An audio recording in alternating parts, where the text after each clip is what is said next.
بسم اللہ الرحمن الرحیم۔ رمضان کا مہینہ بڑا تیزی کے ساتھ گزر رہا ہے۔ یہ رحمتوں، برکتوں اور بخشش والا مہینہ ہے، لیکن 4 شخص ایسے ہیں جن کی اس مہینے میں بھی بخشش نہیں ہوتی۔ ایک شراب کا عادی، جو بندہ شراب پیتا ہے اس کی اس مہینے میں بخشش نہیں ہوتی۔ وہ اگر دن بھر روزہ رکھتا ہے، نماز پڑھتا ہے، تراویح پڑھتا ہے، قرآن پڑھتا ہے، لیکن شراب کا عادی ہے تو اس کی اس مہینے میں بھی بخشش نہیں ہوتی۔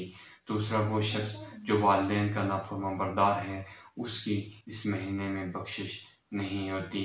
اگر اس میں یہ چیز پائی جاتی ہے کہ وہ والدین کا نافرمان بردار ہے، اس کی بخشش نہیں ہوتی۔ اللہ تعالیٰ ہر شے کو مہلت دیتا ہے، اس کو مرنے کے بعد سزا دی جاتی ہے، لیکن جو والدین کا نافرمان بردار ہے اس کو دنیا میں ہی سزا دی جاتی ہے۔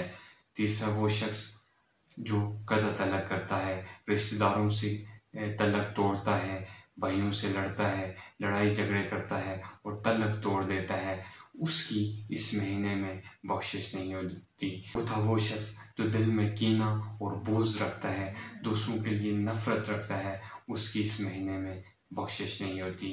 اللہ تعالیٰ سے دعا ہے کہ اللہ تعالیٰ ہماری حفاظت فرمائے، ہم ان چاروں میں کہیں نہ ہوں۔ یہ ہمیں بھی غور کرنے کی ضرورت ہے۔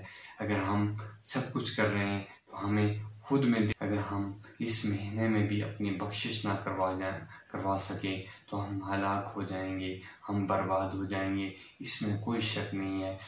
فرشتوں کے سردار حضرت جبرائیل امین نے جب دعا دی تھی کہ ہلاک ہو جائے وہ شخص جو رمضان کا مہینہ پائے اور اپنی بخشش نہ کروا سکے، اور اس پر امین کہنے والا نبیوں کا سردار ہمارے آقا دو جہاں محمد عربی صلی اللہ علیہ وسلم ہیں۔